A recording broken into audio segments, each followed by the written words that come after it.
Hello दोस्तों, आप सभी का आरबी क्लासेस में स्वागत है। दोस्तों आज हम एक अगली अपनी सीरीज पे स्टार्ट कर रहे हैं।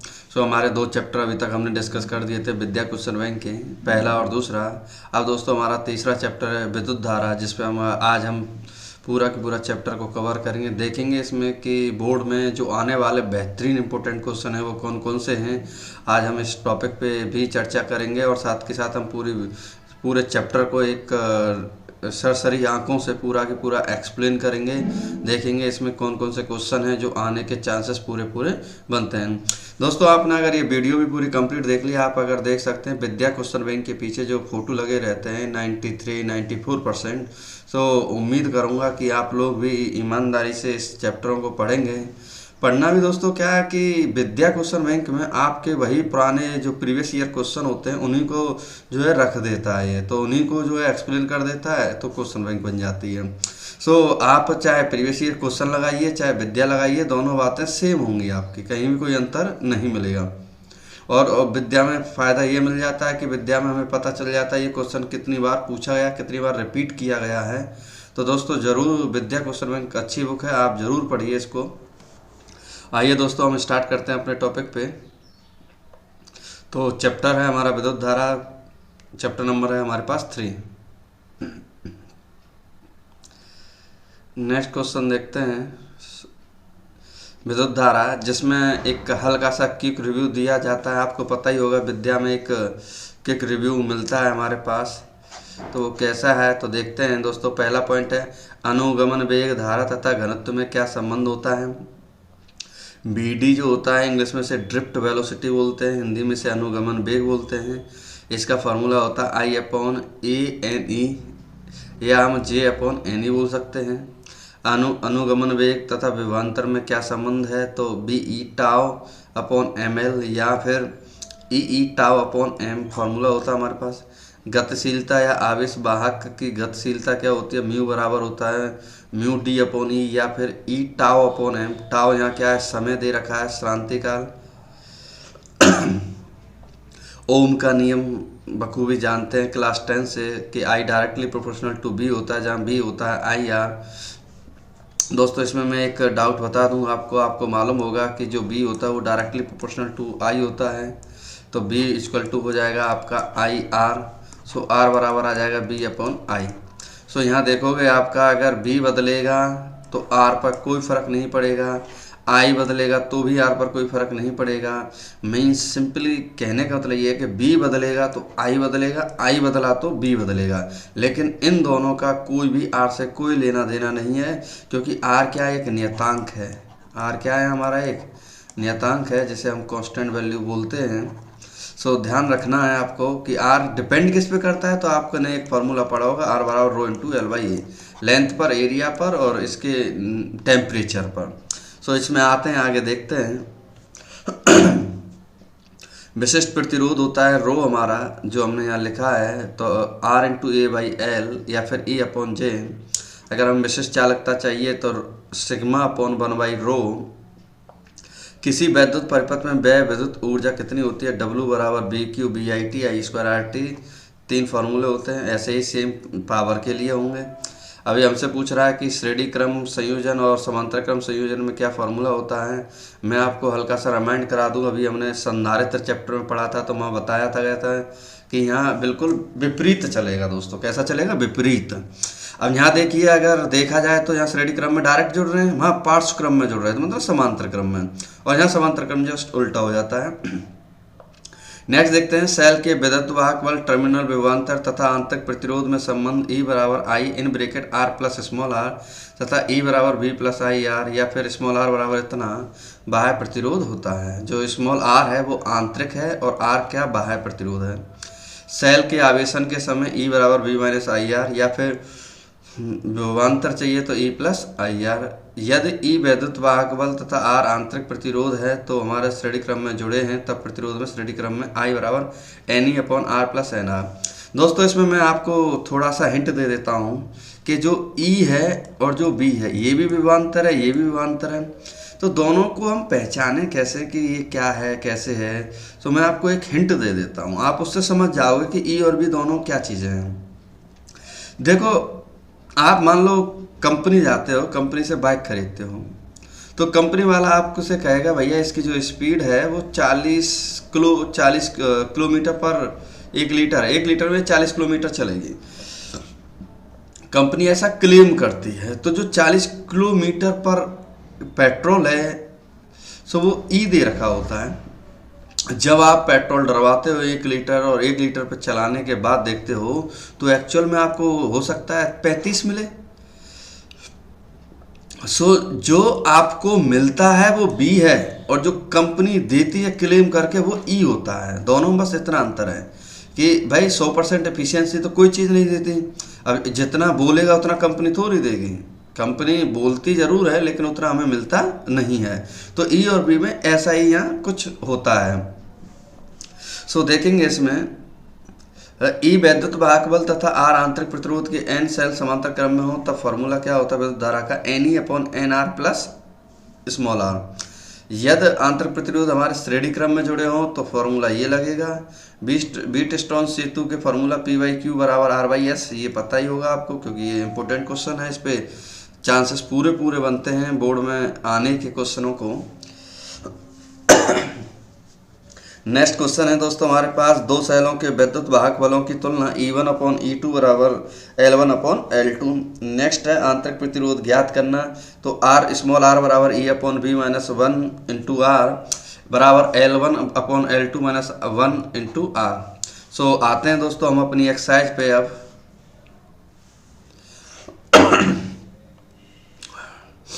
नेक्स्ट है दोस्तों हमारे पास बहुविकल्पीय प्रश्न जो हमारे 1 नंबर में पूछे जाते हैं। तो देखते हैं कैसे। पहला क्वेश्चन है हमारे पास, किसी चालक में 3.2 एम्पियर की धारा प्रवाहित हो रही है, प्रति सेकंड प्रवाहित इलेक्ट्रॉनों की संख्या होगी। तो हमें मालूम है Q बराबर क्या होता है, फॉर्मूला हमारा IT। हमसे पूछा गया है Q बराबर IT एंड एक होता है NE। हमसे पूछा गया है नंबर इलेक्ट्रॉनों की संख्या, तो IT अपॉन E। तो I की वैल्यू दे रखी है आपको, T की वैल्यू कितनी है 1 है, E की वैल्यू कितनी होती है 1.6 इंटू 10 टू पावर माइनस के 19। आप देखोगे तो ऊपर 3.2 है, 1.6 ये कितनी बार 2 और 10 टू पावर माइनस 19 जाएगा तो ऊपर कितना आ जाएगा पॉजिटिव में।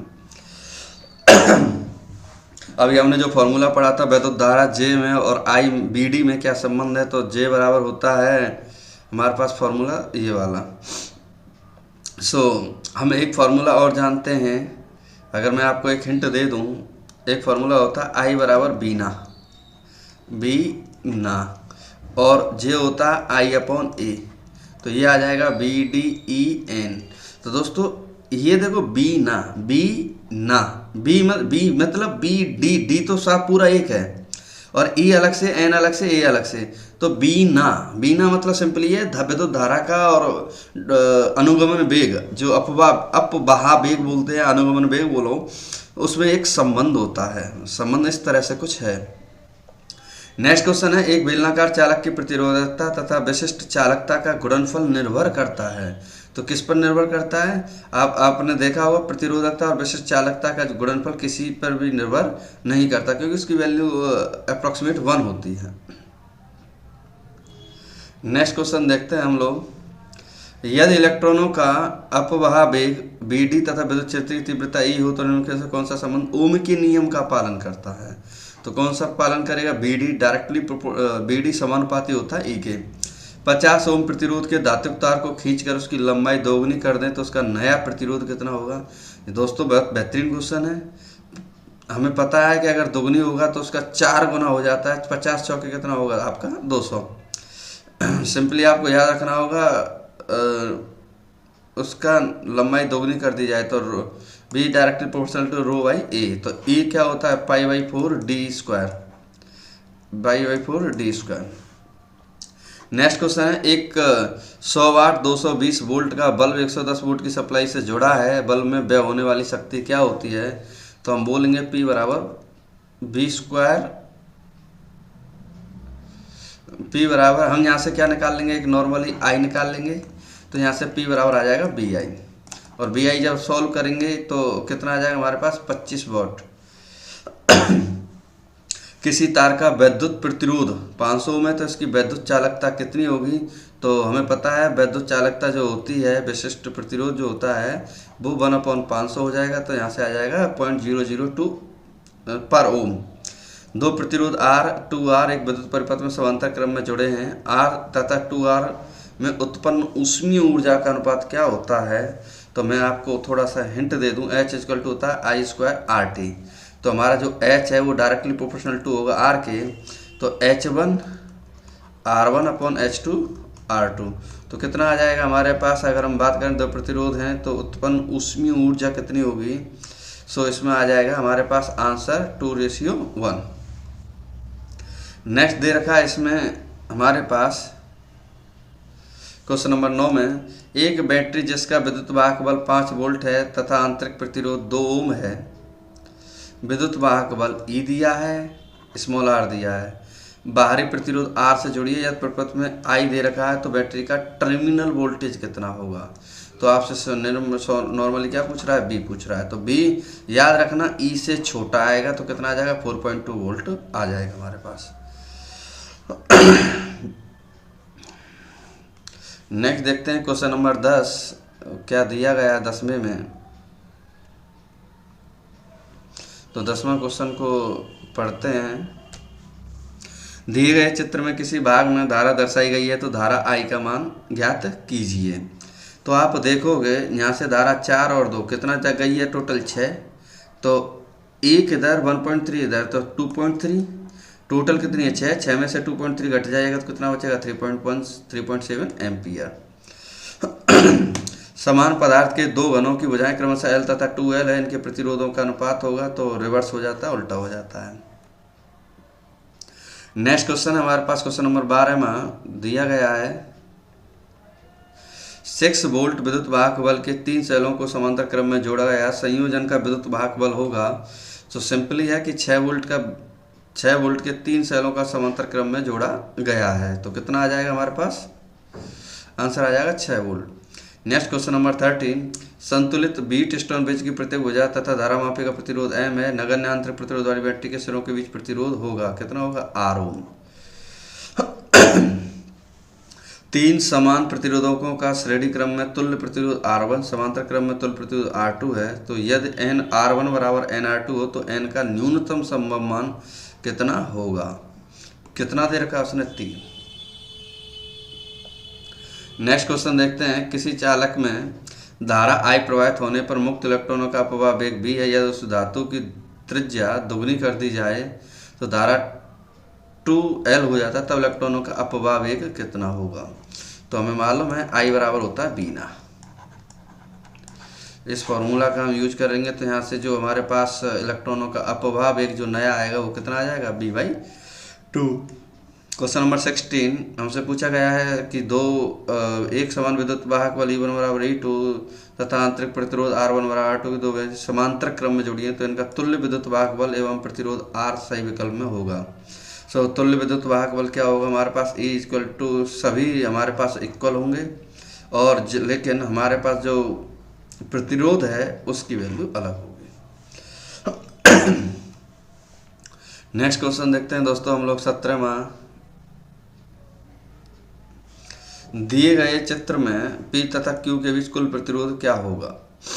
P और Q के बीच कुल प्रतिरोध क्या होगा? तो इसमें अगर जब हम देखें R और R कितना होगा? R/2, इनकी वैल्यू खत्म, तो इनका आ जाएगा R/2। समांतर क्रम में जुड़े 10 ओम के दो प्रतिरोधों का तुल्य प्रतिरोध, समांतर क्रम में जुड़े 10 ओम के दो प्रतिरोध कितना आ जाएगा? 5 ओम। सिंपली मैं बता दूं, ये जो 17वां क्वेश्चन है ये आपका नॉर्मली क्या कर रहा है? अर्थिंग कर रहा है, तो इन प्रतिरोधों की वैल्यू खत्म, जो करंट आएगी वो इन दोनों में क्या हो जाएगी? बट जाएगी। तो ये करंट दोनों में जब करंट बढ़ती है तो प्रतिरोध समांतर क्रम में होते हैं, तो उनको जो है लिख सकते हैं। ऐसे ही इसमें पूछ रहा है कि जब दो प्रतिरोधों को समांतर क्रम में जोड़ते हैं तो किस तरह से जोड़ेंगे। ये मान लो 10 है और ये आपका 10 है, तो R इक्विवेलेंट आ जाएगा 10/2, कितना आ जाएगा आपके पास? 5 ओम। नेक्स्ट क्वेश्चन देखते हैं दोस्तों हम लोग।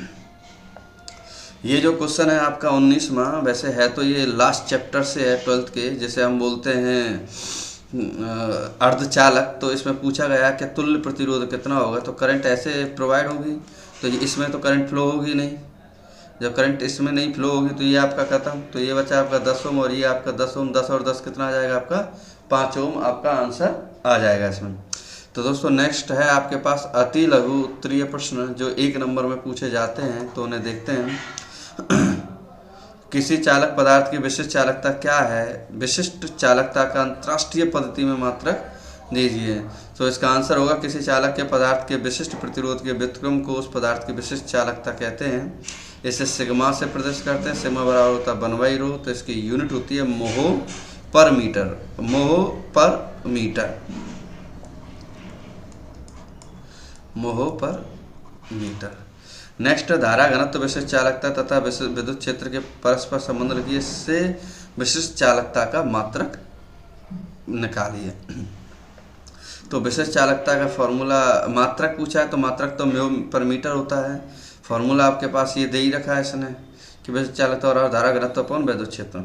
तांबे के एक तार जिसका अनुप्रस्थ काट का क्षेत्रफल दिया है, आई दिया है, प्रवाहित धारा का घनत्व J बराबर I अपॉन A, डायरेक्ट लगा देंगे तो 1.6 × 10⁻6 एम्पियर पर मीटर स्क्वायर आ जाएगा। मतलब क्वेश्चन नंबर 3 का आंसर है। नेक्स्ट क्वेश्चन नंबर हम 4 देखेंगे। इलेक्ट्रॉनों के श्रांति काल पर ताप क्रम के प्रभाव की व्याख्या कीजिए। तो अगर इलेक्ट्रॉनों के मतलब सिंपली ताप बढ़ने पर जो श्रांति काल है, टेम्परेचर, श्रांति काल मतलब टाइम। अगर हम नॉर्मली बात करें, अगर मान लो इलेक्ट्रॉन हमारे आराम से किसी धातु के इलेक्ट्रॉन जो है किसी निकाय में आराम से घूम रहे हैं, अगर मैं टेम्परेचर बढ़ा दूंगा तो सोचो उनके टकराने की जो गति है वो क्या हो जाएगी, और कम हो जाएगी। इसलिए ताप बढ़ने पर श्रांति काल कम हो जाता है। तो क्वेश्चन नंबर 4। 5वां क्या कह रहा है? धातुओं में मुक्त इलेक्ट्रॉनों के अपव्यय वेग एवं श्रांति काल में संबंध लिखिए। प्रयुक्त संकेतों का अर्थ बताइए। तो फॉर्मूला लिख देंगे हम लोग और इनका मतलब है MLB का मतलब बता देंगे। एक इलेक्ट्रॉन वृत्ताकार कक्षा में 6 × 10⁻6 चक्कर प्रति सेकंड की दर से घूम रहा है, तो लूप में तुल्य प्रवाहित धारा का मान ज्ञात कीजिए। N दिया है, T दिया है, E दिया है, तो हम धारा का मान इसमें से निकाल लेंगे। दोस्तों डायरेक्ट फॉर्मूला बेस्ड क्वेश्चन है आपका। इसमें दिया है नेक्स्ट क्वेश्चन नंबर 7। 0.5 mm त्रिज्या के एक तार में 0.5 एम्पियर की धारा बह रही है।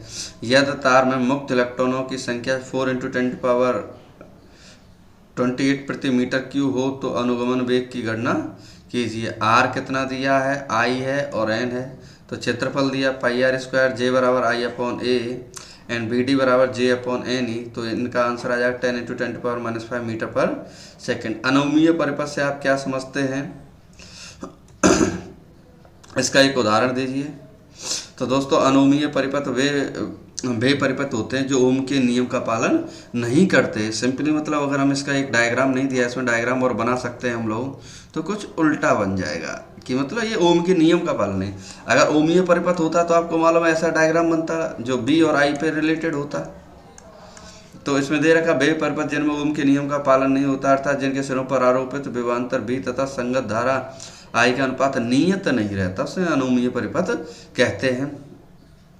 इसी में अनुमीय परिपथ के किसी खंड के विभवांतर में अल्पांश परिवर्तन डेल्टा भी, उसके संगत में डेल्टा I का अनुपात गत्यात्मक मतलब एक वेरिएबल होता है, तो उसे बोलते हैं बल्ब का तंतु एवं डायोड बल्ब, इसके क्या है उदाहरण है। नेक्स्ट दिया गया किसी तार का प्रतिरोध R है, इसे मूल लंबाई के N गुना खींचा जाए तो खींचे गए नए तार का प्रतिरोध क्या होगा। तो नए तार का प्रतिरोध बड़ा ही आसान है, तो इसमें हो जाएगा R' = N² × R, मतलब N का स्क्वायर हो जाता है। विशिष्ट प्रतिरोध का मात्रक क्या होगा, ओम मीटर या ohm centimetre, ml 3T - 3A - 2। Question number 11 देखेंगे। एक प्लेटिनम प्रतिरोध तापमापी का प्रतिरोध 0 डिग्री सेल्सियस पर कितना है, 3 ओम है। 100 पर कितना है, इतना है। तो अज्ञात प्रतिरोध मतलब T टेम्परेचर पर इतना दे रखा है, तो अज्ञात का बताइए। तो हमें मालूम है T बराबर RT - R0 upon R100 - R0 × 100 होता है। तो इसमें वैल्यू रखेंगे तो कितना आ जाएगा, 20 डिग्री सेल्सियस। नेक्स्ट क्वेश्चन है आपके पास कि इसमें पावर दी है, वोल्टेज दिया है, R पूछा है। तो हमारे पास फॉर्मूला होता है P बराबर V² अपॉन R। सो R चाहिए, R इधर चला जाएगा तो P इधर नीचे आ जाएगा। तो हमारा V² अपॉन P वैल्यू रख देंगे तो कितना आ जाएगा, 62.5। Question number 13। एक चालक में 50 वोल्ट पर R मिली एम्पियर तथा 60 वोल्ट पर 3 मिली एम्पियर धारा बहती है, चालक ओमीय है या अनोमीय, इसे गणना की है। कुछ नहीं, इनका रेशियो निकाल लेंगे हम। क्या निकाल लेंगे? रेशियो। तो हमें रेशियो अगर सेम आता है तो ओमीय होगा, अदरवाइज अनोमीय होगा। तो क्या होगा? ये अनोमीय। नेक्स्ट क्वेश्चन देखते हैं हम लोग, क्वेश्चन नंबर 14। ऐसे दो पदार्थों के नाम लिखिए जिनकी प्रतिरोधकता ताप बढ़ाने पर घटती है। तो वो अर्धचालक हैं, जर्मेनियम और सिलिकॉन। क्वेश्चन नंबर 15 है, 1 किलोवाट के विद्युत बल्ब में 1 मिनट में कितनी ऊर्जा होती है? तो दोस्तों ये इंपॉर्टेंट क्वेश्चन है आपका, इसे जरूर पढ़ो, वेरी वेरी इंपॉर्टेंट है। इसमें मतलब सिंपली जो हमारे घरों में जो मीटर होता है उनकी जो यूनिट होती है ना, उसे किलो वाट घंटा बोलते हैं। तो इसमें देख रखा है वाट घंटा इनटू दिन। वाट कितना दिया? 1 किलोवाट, तो 1000 कर लेंगे। घंटा कितने दिए उसने? 1 मिनट, तो 1/60। दिन कितना? 1 दिन, तो रख देंगे इसमें। सॉल्व कर लेंगे तो कितनी यूनिट आ जाएगी? 60 वाट 30 वोल्ट के बल्ब को 90 वोल्ट सप्लाई पर जलाने के लिए श्रेणी क्रम में जुड़े प्रतिरोध का मान ज्ञात कीजिए। आई बराबर होता है P/V, निकाल लेंगे, RL निकाल लेंगे, धारा की फॉर्मूला लगा देंगे इसमें। क्वेश्चन नंबर 16 का अगर हम आंसर देखें तो क्या आता है उसे देखते हैं। क्वेश्चन नंबर 16, क्वेश्चन नंबर 16 में आप देख सकते हैं कि आंसर जो दिया गया है वो क्या है कि आई इक्वल टू कितना दे रखा है? 290/R प्लस L बराबर 2 equal to 90/15 plus R, 15 plus R equal to 45। तो R की वैल्यू कितनी आ जाएगी? 30 ओम। नेक्स्ट क्वेश्चन है, सेल के आंतरिक प्रतिरोध से आप क्या समझते हैं? ये भी दोस्तों आपका इंपॉर्टेंट क्वेश्चन है। जब किसी सेल के प्लेटों को तार द्वारा जोड़ देते हैं तो तार में विद्युत धारा सेल की धन प्लेट से रेड प्लेट की ओर तथा सेल के भीतर उसके गोल में रेड प्लेट से धन प्लेट की ओर बहती है। इस प्रकार सेल की दोनों प्लेटों के बीच सेल के भीतर विद्युत धारा के प्रभाव में गोल उत्पन्न अवरोध को सेल आंतरिक प्रतिरोध कहते हैं। सिंपली कहने का मतलब है कि आंतरिक प्रतिरोध मतलब, आंतरिक का मतलब सिंपली अंदर। अंदर का होगा, मान लो हमारे पास हमने एक सर्किट बनाई, उस सर्किट में जो हम लगाते हैं ये क्या है? वोल्टेज है, जिसे हम विद्युत वाहक बल बोलते हैं। इसी के अंदर एक आंतरिक प्रतिरोध होता है जिसे हम स्मॉल r के नाम से जानते हैं। तो स्मॉल r क्या है? बैटरी के अंदर अवरोधक का काम करता है। बैटरी, अभी हमने जो बताया ना विद्युत वाहक बल और विभवांतर में अंतर क्या है, क्योंकि ये आंतरिक प्रतिरोध है जो उस करंट को क्या कर लेता है? ये थोड़ा बहुत पी लेता है, जिसको क्या करता है? ये करंट को पीने में काम कर देता है, तो लॉस करता है ये। नेक्स्ट देखते हैं दोस्तों हम लोग क्वेश्चन नंबर 18 में, सेल का आंतरिक प्रतिरोध किन किन बातों पर निर्भर करता है? दोस्तों ये भी क्वेश्चन आपका बेहतरीन है, इंपॉर्टेंट क्वेश्चन है ये। आप देख सकते हैं क्वेश्चन नंबर ये भी इम्पोर्टेंट है। तो सेल का आंतरिक प्रतिरोध निम्नलिखित बातों पर करता है। पहला, दूरी पर, विद्युत अपघटक के गोल पर डूबे हुए भागों के क्षेत्रफल पर, और दूसरा सांद्रता या प्रकृति पर। तो देख सकते हैं आप लोग इसमें क्वेश्चन नंबर हमारे पास 19 है। 19 में दिया सेल के विद्युत वाहक बल एवं टर्मिनल विभवांतर में अंतर। देखो दोस्तों जो मैंने बताया था अभी वही, एकांक आवेश को पूरे परिपथ में सेल सहित प्रवाहित करने में सेल द्वारा दी गई ऊर्जा को सेल का विद्युत वाहक बल कहते हैं, जबकि परिपथ के दो बिंदुओं के बीच एकांक आवेश को प्रवाहित करने पर किए गए कार्य को उन बिंदुओं के बीच टर्मिनल विभवांतर कहते हैं। इसको भी आप पढ़ लें क्योंकि ये पूछा जा चुका है। क्वेश्चन नंबर 20, दिए गए वैद्युत परिपथ की सहायता से वोल्टमीटर का पाठ्यांक ज्ञात कीजिए। तो आपके पास ये दो अलग अलग दिए गए हैं, तो इन दोनों को क्या हम इसमें मैं बता दूं आपको, सिंपली हम इसमें क्या लगा देंगे? Kirchhoff's law. तो इसमें किरचॉफ्स लॉ लगेगा। क्या है? दोनों सेल परस्पर एक दूसरे का विरोध कर रहे हैं, अतः परिपथ परिणामी विद्युत वाहक बल E बराबर E1 माइनस E2 बराबर 18 माइनस 12 बराबर 6 वोल्ट। परिपथ को प्रभावी प्रतिरोध R इक्वल टू दिया है, I इक्वल टू दिया है 18 वोल्ट के सेल के अंदर धारा ऋण टर्मिनल से प्रवेश कर धारा टर्मिनल की ओर बह रही है। सेल का टर्मिनल विभवांतर क्या होगा? तो इसमें दे रखा है, तो 14 वोल्ट आ जाएगा। नेक्स्ट दे रखा है जब 2 वोल्ट के सेल के अंदर भाग क्या होगा? तो 2 वोल्ट के लिए भी सेम हो जाएगा, V2 बराबर E2 प्लस IR2। तो यहाँ से आ जाएगा हमारे पास कितना पाठ्यांक? 14 वोल्ट। एक सेल से 0.5 एम्पियर धारा लेने पर उसका विभवांतर 1.8 वोल्ट तथा 1 एम्पियर धारा लेने पर 1.6 वोल्ट हो जाता है। सेल का आंतरिक प्रतिरोध विद्युत वाहक बल बताइए। तो इनको देख लेते हैं। यहाँ से एक इक्वेशन बन जाएगी, एक दूसरी बन जाएगी, दोनों को क्या कर लेंगे हम लोग, सॉल्व कर लेंगे। सॉल्व करने पे हमारे पास आर और ई की वैल्यू आ जाएगी, कितनी आ जाएगी, 0.4 ओम और 2 वोल्ट। नेक्स्ट क्वेश्चन नंबर 22, आई का मान पूछा है, तो आई का मान अगर हमें निकालना है तो सिंपली कैसे निकाल सकते हैं, जितनी करंट आ रही है उतनी करंट जाएगी। तो सिंपली एक इधर जा रही है तो 2 और 2 4, तो ये कितनी आ जाएगी, 3 एम्पियर। सो हमें 1 बाई 1 देखना पड़ेगा। ये दोस्तों बहुत आसान आता है इस पे बेस्ड क्वेश्चन, लेकिन जो किरचॉफ फर्स्ट नियम वो तो आसान है। जब सेकंड नियम की बात करते हैं तो सेकंड नियम थोड़ा सा हमारा टफ है, क्योंकि उसमें हमें क्या है कि एक लूप बनाने पड़ते हैं, तो उसके बेस पे अब आप देखेंगे इसमें किरचॉफ का धारा नियम क्या होता है। तो यही जो मैं बता रहा था, किरचॉफ का धारा नियम यही है, किसी दिष्ट धारा वैद्युत परिपथ की किसी संधि पर मिलने वाली समस्त धाराओं का बीजगणितीय योग शून्य होता है। सिंपल है, एक जंक्शन है, जितनी करंट आएगी उतनी करंट जाएगी, बस सिंपल। आने वाली धारा बराबर जाने वाली धारा, यही होता है। विभव मापी की सुग्राह्यता से क्या तात्पर्य है, इसे कैसे बढ़ाया जा सकता है, तो ये भी आपके लिए इम्पोर्टेंट क्वेश्चन है कि विभव मापी की सुग्राह्यता क्वेश्चन पूछा जाता है। तो विभव मापी की सुग्राह्यता का अर्थ है कि जॉकी को शून्य विक्षेप स्थिति से थोड़ा सा खिसकाने पर, ये आपका दोस्तों प्रैक्टिकल वाला क्वेश्चन है। जॉकी का मतलब होता है एक आपकी समझ लो कि एक ऐसी सुई सी होती है जिसे हम क्या करते हैं, मूव कराते हैं इस पे तार पर।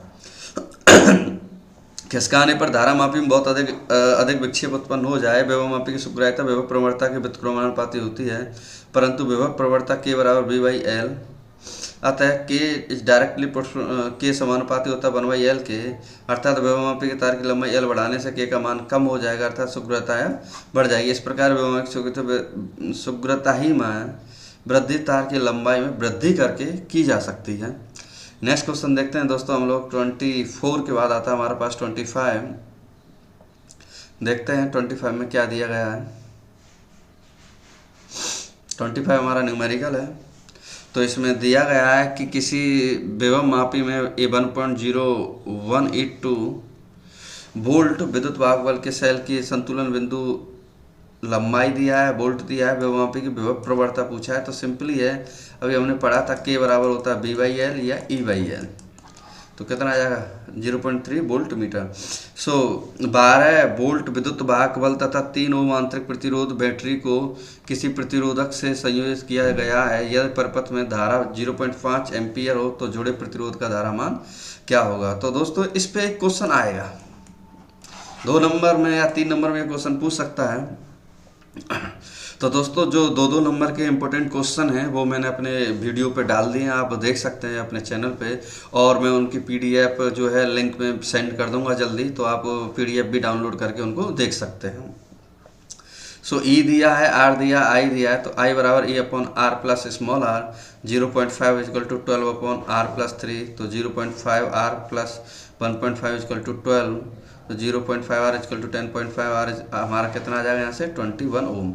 आवेश की गतिशीलता से आप क्या समझते हैं, तो इसको देखेंगे हम लोग। तो आवेश की गतिशीलता क्या दे रखी है, किसी आवेश वाहक के अनुगमन वेग तथा आरोपित वैद्युत क्षेत्र के अनुपात को उस आवेश वाहक की गतिशीलता कहते हैं। इसे हम किससे शुरू करते हैं, म्यू से, म्यू। तो म्यू बराबर बी डी अपॉन ई। धारा में उपस्थित मुक्त इलेक्ट्रॉनों का अनुगमन वेग जो होता है बी डी बराबर ई ई टाउ अपॉन एम, जहाँ टी क्या है, टाउ क्या है, श्रांति काल होगा। मुक्त इलेक्ट्रॉनों की गतिशीलता कितनी होती है, बी डी हमने देखा, और उसकी वैल्यू रख देंगे तो ये आ जाएगा। अतः स्पष्ट है कि आवेश वाहक की गतिशीलता आरोपित वैद्युत क्षेत्र पर निर्भर नहीं करती, यह आवेश वाहक की प्रकृति पर निर्भर करती है तथा इसका मान सदैव धनात्मक होता है। इसका मान मीटर स्क्वायर सेकेंड वोल्ट या मीटर कूलाम पर सेकेंड न्यूटन होता है। नेक्स्ट क्वेश्चन देखते हैं दोस्तों हम लोग। कम विभवांतर पर धातुक चालक पर टॉर्च के बल्ब के लिए विभवांतर धारा के बीच ग्राफ खींचिए। तो हमारे पास पता है कि जो टॉर्च होता है या धातुक चालक मतलब सिंपल ये है कि जो ओम के नियम का पालन करें। तो हम डायग्राम कुछ ऐसा बना देंगे बी और आई में। नेक्स्ट क्वेश्चन देखते हैं हम लोग। एक सेल का विद्युत वाहक बल 2 वोल्ट है, इस कथन का क्या मतलब। एक सेल का विद्युत वाहक 2 वोल्ट है, इस कथन से तात्पर्य यदि किसी परिपथ में उस सेल को जोड़ा जाए तो परिपथ में 2 वोल्ट ऊर्जा प्राप्त होगी। आसान है। नेक्स्ट क्वेश्चन है, एक 1.5 वोल्ट विद्युत वाहक बल वाले सेल का आंतरिक प्रतिरोध 0.1 है। सेल को 2.9 ओम के बाह्य प्रतिरोध से जोड़ने पर सेल के सिरों के बीच विभवांतर। बहुत आसान है, क्योंकि उसने देखो 0.1 बोला है तो यहाँ 2.9 दिया है। क्यों? क्योंकि ये 3 ओम हो जाए, तो 3 ओम से कितना आंसर आ जाएगा? आई आ जाएगा 0.5, तो बी आ जाएगा कितना? 1.45 वोल्ट। नेक्स्ट दिया है इसमें क्वेश्चन नंबर, देखेंगे हम लोग।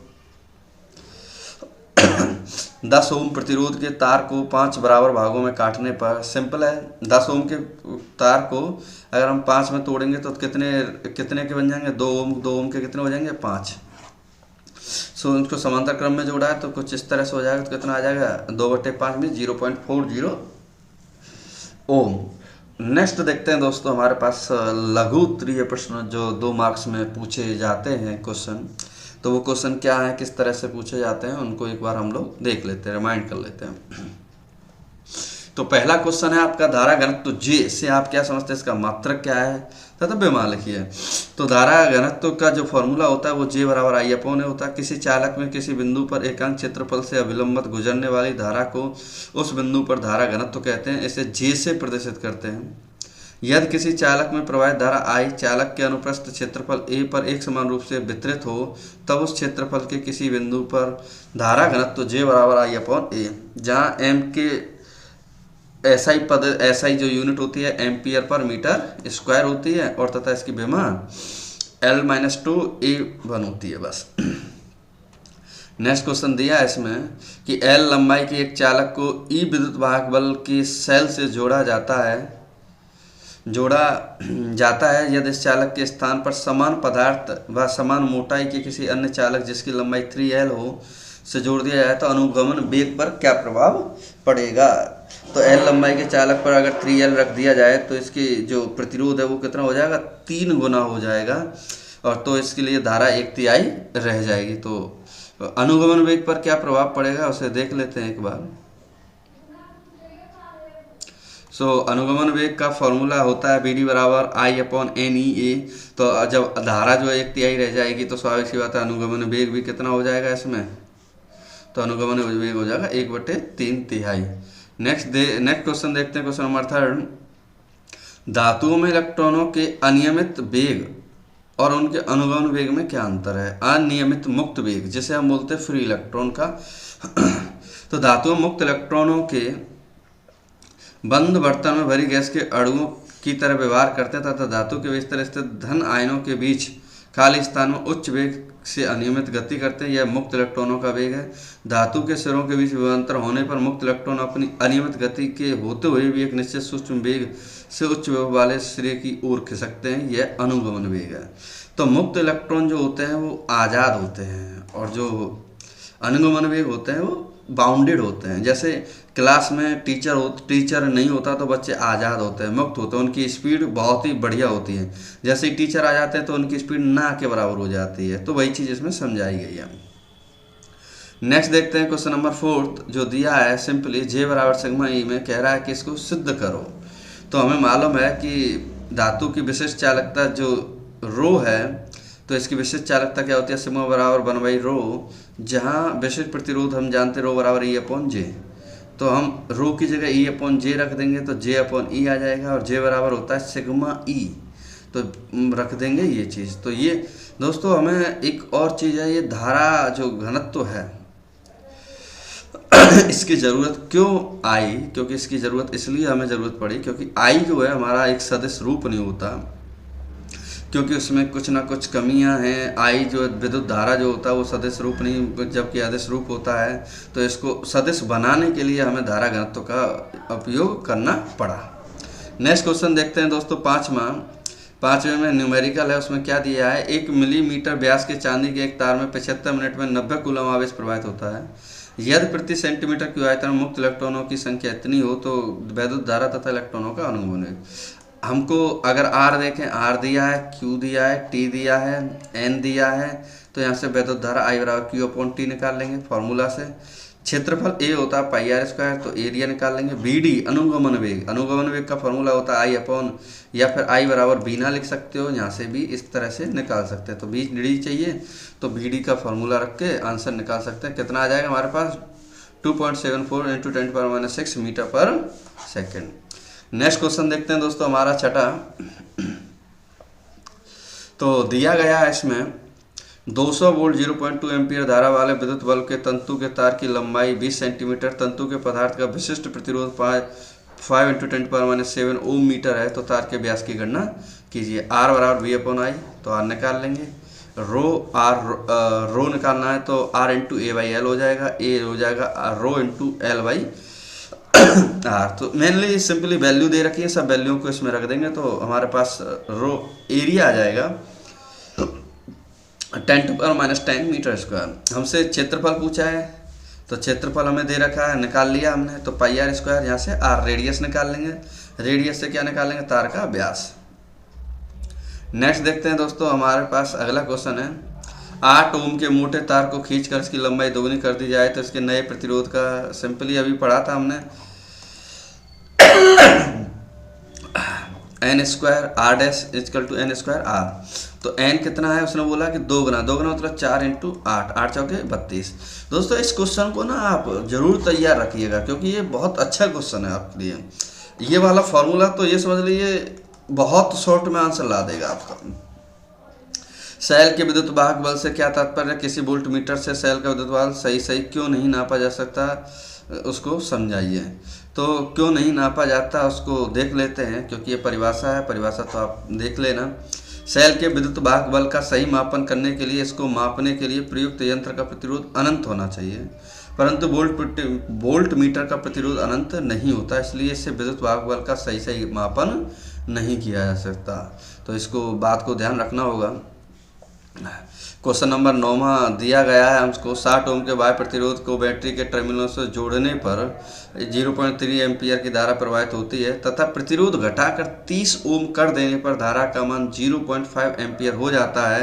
बैटरी के विद्युत वाहक बल तथा आंतरिक प्रतिरोध की गणना कीजिए। तो हम इसमें फॉर्मूला लगाएंगे, माना बैटरी का विद्युत वाहक बल कितना दे रखा है इसमें हमारे पास E तथा आंतरिक प्रतिरोध R है और बाह्य प्रतिरोध ये है, तो फॉर्मूला हमारे पास ये लग जाता है E बराबर I इन ब्रैकेट में small r plus capital R। आगे देखते हैं इसमें थोड़ा सा कि कैसे इसको सॉल्व किया गया है। तो प्रथम स्थिति में E बराबर दिया गया है इतना क्वेश्चन के अकॉर्डिंग, द्वितीय स्थिति में ये दिया गया है। तो हमारे पास प्रथम स्थिति द्वितीय स्थिति दोनों क्वेश्चनों से हम क्या निकाल लेंगे, R की वैल्यू। तो R कितना आ जाएगा 15 ओम, तो हम E की जगह रख देंगे तो E कितना आ जाएगा 22.5 वोल्ट। नेक्स्ट क्वेश्चन देखते हैं दोस्तों। खुले परिपथ में एक सेल की प्लेटों के बीच विभवांतर 1.5 वोल्ट है। इस सेल को 10 ओम के प्रतिरोध से जोड़ने पर इसकी प्लेटों के बीच विभवांतर 1.2 वोल्ट हो जाता है। वैद्युत परिपथ बनाकर सेल का आंतरिक प्रतिरोध एवं 10 ओम के प्रतिरोध में प्रवाहित होने वाली धारा का मान ज्ञात कीजिए। तो 10 ओम है, ये स्मॉल r है, ये बैटरी का विद्युत वाहक बल है। सिंपल वही फार्मूला घूम के आ रहा है बार बार, उसी फार्मूले से हमें आंसर निकालना है 2.5 इंटू 0.1 वोल्ट 0.12 एम्पियर। नेक्स्ट है किसी सेल से, सेल वाले क्वेश्चन बहुत आते हैं, सेल के जरूर क्वेश्चन सॉल्व करें।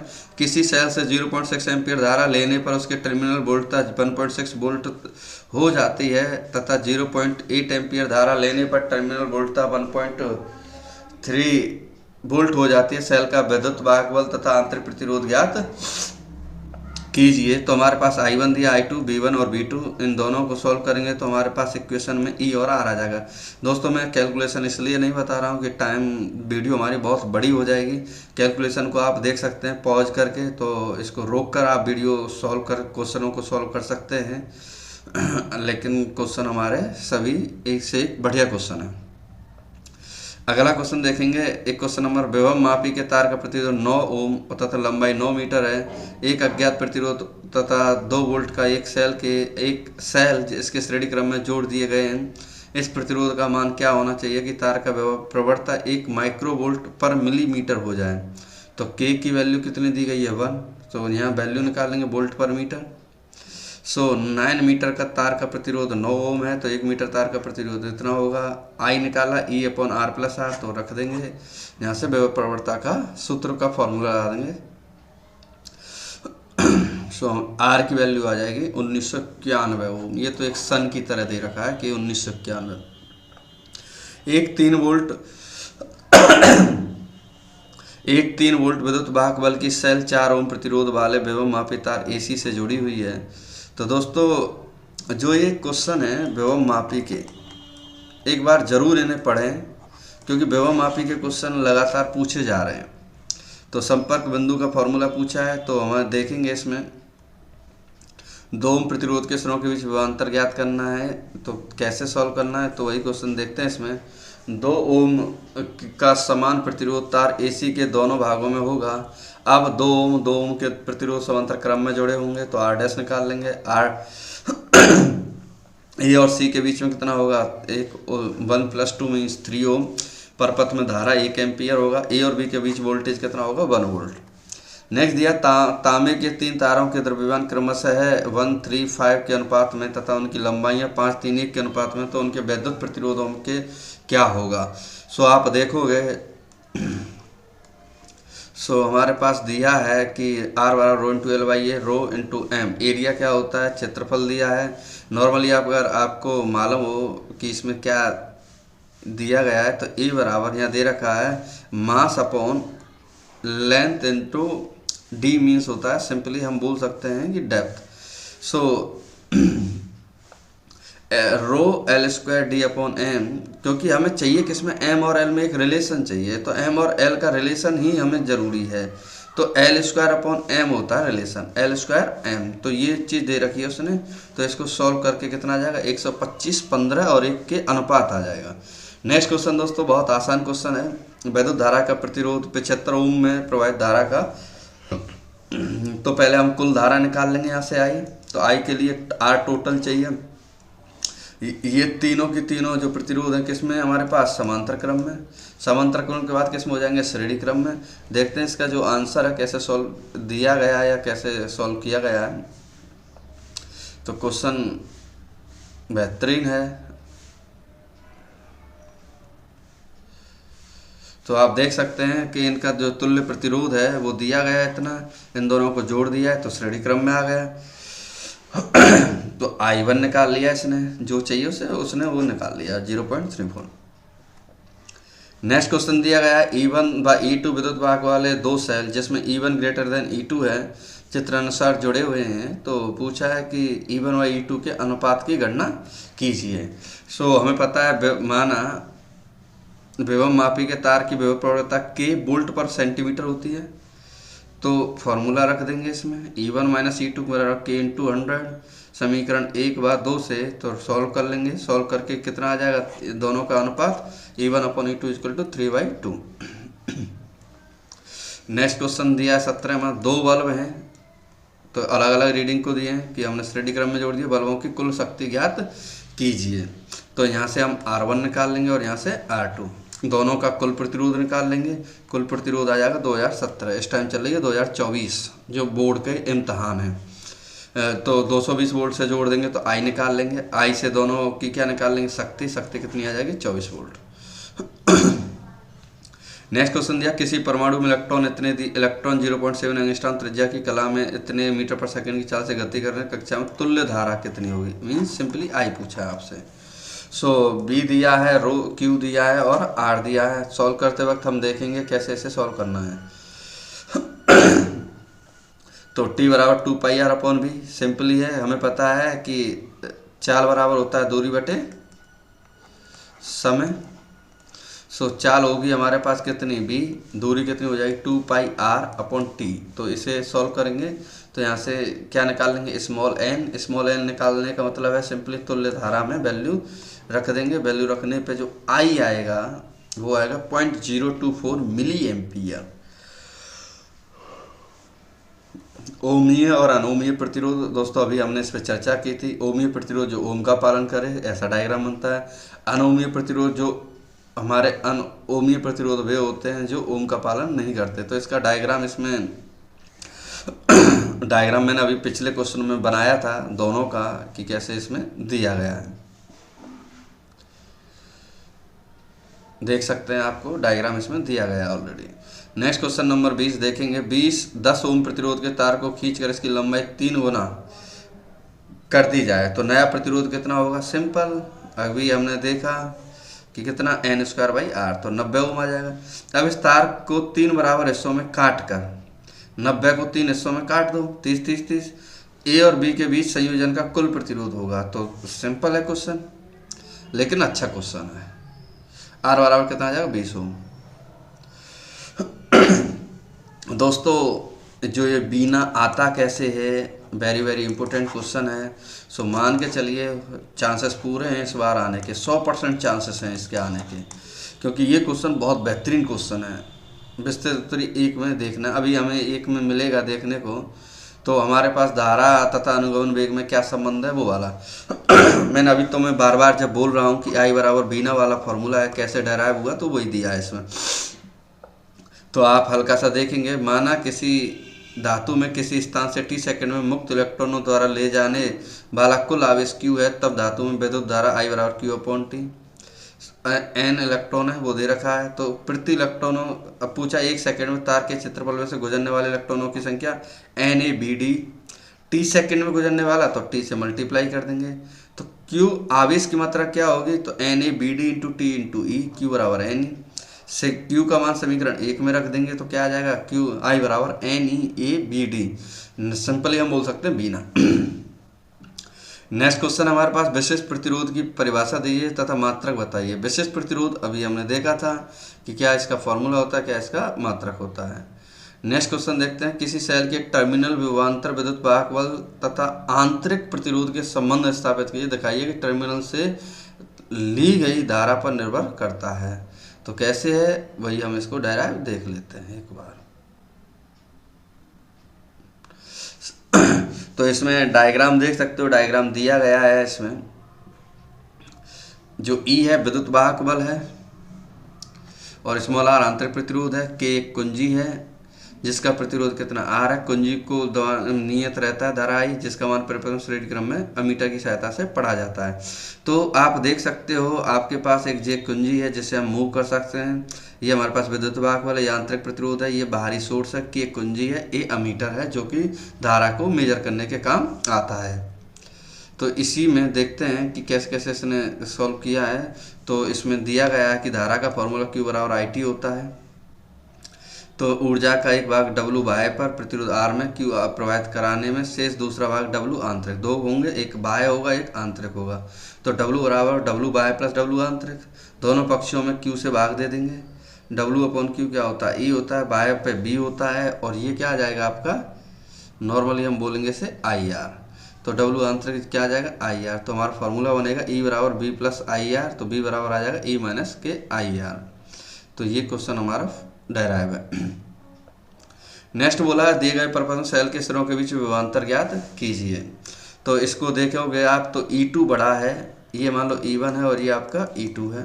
तो E2 बड़ा है E1 से, तो अतः परिपथ में परिणामी विद्युत वाहक बल E2 माइनस E1 बराबर 4 माइनस 2 इक्वल टू 2 वोल्ट। सेलों के श्रेणी क्रम संयोजन का तुल्य प्रतिरोध R dash equal to R1 plus R2, तो R इतना है।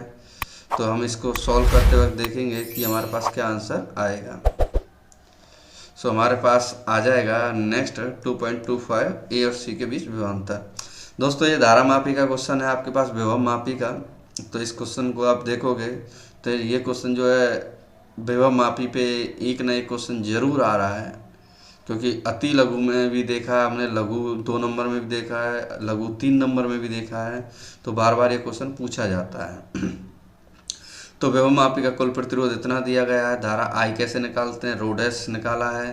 तो के विभव प्रवर्तक के भी पूछा गया कि ये इस तरह से हम देख सकते हैं। दोस्तों अगला क्वेश्चन है कि ये 15/30 अपॉन, उसने बोला है साफ साफ धारा में कोई विक्षेप नहीं है, तो इस दशा में आर का मान कितना होगा। तो सिंपली बहुत आसान क्वेश्चन है।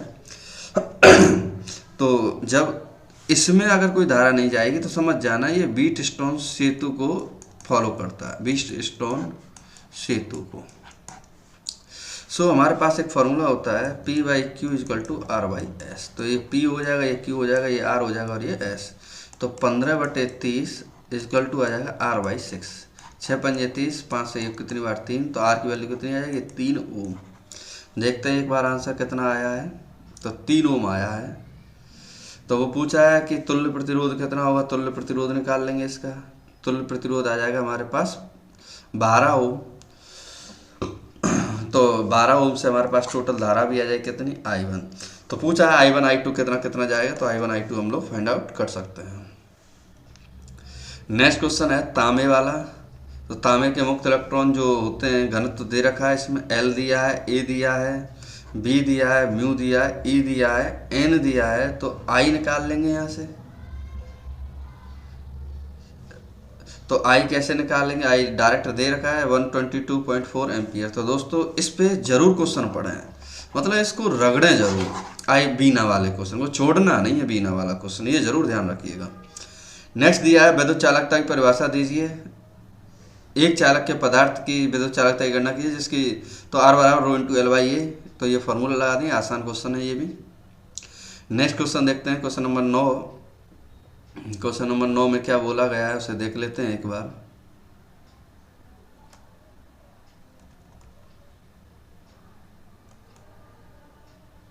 व्हीटस्टोन सेतु का सिद्धांत लगिए, दिए गए परिपथ में अमीटर द्वारा मापी गई धारा को ज्ञात कीजिए। जो ये अमीटर है, मेन सिंपली क्या है कि आपको ये देखना होगा कि ये जो दिया गया है पूरा की पूरा, इसमें क्या लग रहा है वो देखना है आपको, और बैटरी से कितनी धारा निकल रही है वो देखना है। तो विस्तृत उत्तरीय अभी देखेंगे आगे, लेकिन इसमें क्वेश्चन कैसे सॉल्व किया है वो देख लेते हैं। इसमें देखते हैं आगे सॉल्व करने की जो प्रोसेस है, 20-20-10, 20-20-10 और 20-20। इसमें क्वेश्चन को कैसे सॉल्व किया है देखते हैं, स्टार डेल्टा रूपांतरण द्वारा। तो दोस्तों स्टार डेल्टा लगाने पे जो निकाला है इसने आर ए, आर बी और R C. R A, R B और आर सी को कैसे सॉल्व किया है वो प्रोसेस इसने बताया डेल्टा फॉर्म में। तो इसको व्हीटस्टोन ब्रिज सेतु से इसने क्या है कि इसको इक्विवेलेंट कर दिया है, व्हीटस्टोन सेतु से इसने आंसर को सॉल्व करने की कोशिश की है। नेक्स्ट देखते हैं क्वेश्चन नंबर 10 में, दर्शा गए परिपथ को 10 ओम प्रतिरोध में धारा की गणना कीजिए। 10 ओम प्रतिरोध ये वाला है, इसमें धारा की गणना करनी है। तो आपको फिर से मैं बता दूं, किरचॉफ सेकंड लॉ लगेगा इसमें। किरचॉफ सेकंड लॉ देख सकते हैं, आपको इसमें लगाया है लूप 1 और लूप 2। तो लूप 1 और लूप 2 की हेल्प से एक क्वेश्चन मैं बता दूंगा आपको, वेरी वेरी इंपॉर्टेंट है। इसी पे किरचॉफ सेकंड लॉ पे जरूर एक क्वेश्चन आएगा, डेफिनेट आएगा। किरचॉफ सेकंड लॉ का एक न्यूमेरिकल जरूर आएगा, एक बी डी बराबर आई बराबर बीना पे रिलेटेड एक क्वेश्चन आएगा। तो इन क्वेश्चनों को जरूर सॉल्व करें ईमानदारी से। अभी मैं करीब लगभग 60 से 70 क्वेश्चन इंपोर्टेंट क्वेश्चन लाऊंगा, जो लगभग उसमें से चांसेस पूरे रहेंगे फंसने के। बहुत ज़्यादा इंपॉर्टेंट क्वेश्चन जो बोर्ड में हर साल पूछे जाते हैं, उनको जरूर कोशिश करूंगा बनाने की। किसी चालक के प्रतिरोध एवं प्रतिरोधकता का ताप से संबंध लिखिए। प्रतिरोध के ताप गुणांक को परिभाषित कीजिए, इसका मात्रक लिखिए। प्रतिरोधकता की ताप पर निर्भरता, किसी धातुक चालक के पदार्थ पर विशिष्ट प्रतिरोध इतना होगा, रो बराबर M N E square tau. इसमें देख सकते हैं कैसे इसको सॉल्व किया गया है। दोस्तों वीडियो हमारी थोड़ी सी बड़ी हो रही है क्योंकि विद्युत धारा थोड़ा सा बड़ा चैप्टर है हमारा। तो देखते हैं दोस्तों कैसे आप मैनेज करिएगा। स्पीड बढ़ा सकते हैं अगर आपको चीज़ें क्लियर हो। इसमें नेक्स्ट देखते हैं क्वेश्चन नंबर हमारा, ताप प्रतिरोध पर ताप का प्रभाव कैसे है। तो वो डेराइव दे रखा है इसमें, तो आप इसको देख सकते हैं। नेक्स्ट क्वेश्चन दिया है, दिखाइए कि हेनरी अपॉन फेरेड की पावर 1/2 होता है, प्रदर्शित करिए। बहुत अच्छा क्वेश्चन है ये, लेकिन बहुत कम आता है। किस्मत जब किसी की खराब होती है तो ऐसे क्वेश्चन दे देता है। ये क्वेश्चन देखो आप 2023 में ही पूछा गया, पिछले साल। तो ये क्वेश्चन अलग ही है, मतलब बेहतरीन क्वेश्चन है।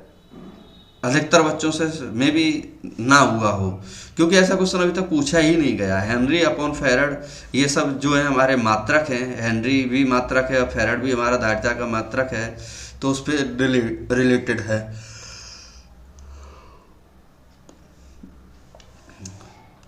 नेक्स्ट देखते हैं दोस्तों, हमारे पास विस्तृत उत्तरीय 5 अंक। ये दोस्तों बी जो कहो आप, ट्रिपल स्टार 5 स्टार जो इस पे लगाना चाहो वो लगाओ। तो ये जो है बहुत बेहतरीन क्वेश्चन है। अनुगमन वेग पे टीचर भी क्लास में जब कराते होंगे तो इसको बताते होंगे, बहुत बेहतरीन इंपॉर्टेंट क्वेश्चन है। तो इसको देखते रहिएगा। तो मैं इसको वैसे ही देख लेते हैं, तो इसको आपको खुद ही डेराइव करना है। क्वेश्चन हमारा बहुत अच्छा क्वेश्चन है। तो आप देख सकते हैं इसी में तो पूरा डेराइव है। डेराइव को आपको ज़रूर पढ़ना है, हर हाल में डेराइव तो आपको पढ़ना ही पढ़ना है इसका, कि हमारे पास गति के समीकरण लग गए हैं तो उसको आप देख सकते हैं।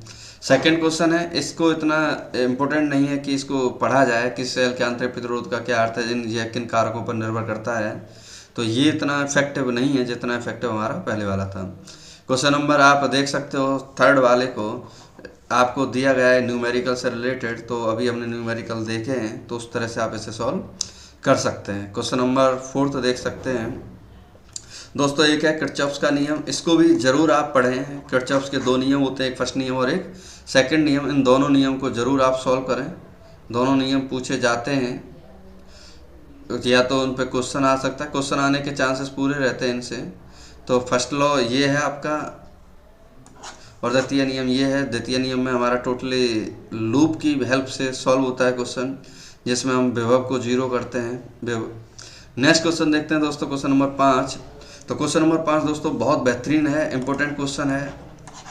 व्हीटस्टोन सेतु आप देख सकते हैं कितनी बार पूछा है ना, मतलब हर साल ही देखोगे आप तो आया जरूर है हर साल। तो इसमें व्हीटस्टोन सेतु का सिद्धांत है, कैसे इसको डेराइव किया गया है वो इसमें प्रोसीजर बताया गया है। तो एक बार इसे आप ज़रूर देखें, हेल्प करें इसमें।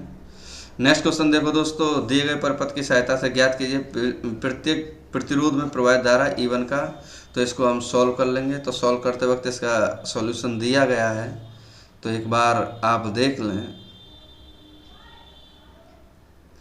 नेक्स्ट क्वेश्चन देखते हैं हम लोग सातवां ही आपका किरचॉफ सेकंड लॉ पर डिपेंड है। किरचॉफ सेकंड लॉ पे क्वेश्चन डिपेंड है। एक क्वेश्चन जरूर करें, मैं आपसे बार बार बोल रहा हूँ, किरचॉफ सेकंड लॉ का एक क्वेश्चन आपको करना है, तो आप जरूर अटेंड करें क्वेश्चन को। मैं कोशिश करूँगा भाई कि किरचॉफ सेकंड लॉ की एक वीडियो जरूर बनाई जाए अलग से। सो विशिष्ट प्रतिरोध है क्वेश्चन नंबर हमारा। विशिष्ट प्रतिरोध को आप पढ़िए, इतना कोई इम्पोर्टेंट नहीं है विशिष्ट प्रतिरोध में। नेक्स्ट क्वेश्चन देखते हैं दोस्तों, हमारे पास दिए गए परपथ में, ये भी दोस्तों आपका किरचॉफ सेकंड लॉ का क्वेश्चन है। तो किरचॉफ सेकंड लॉ आना चाहिए आपको। Question number 9। So question number 10वां देखते हैं, 10वां कैसे दिया गया है। सो इसमें दिया गया है, एक ही पदार्थ के बने समान द्रव्यमान के दो तार A और B व्यास दिया गया है, प्रतिरोध दिया है, तो प्रतिरोध पूछा गया है।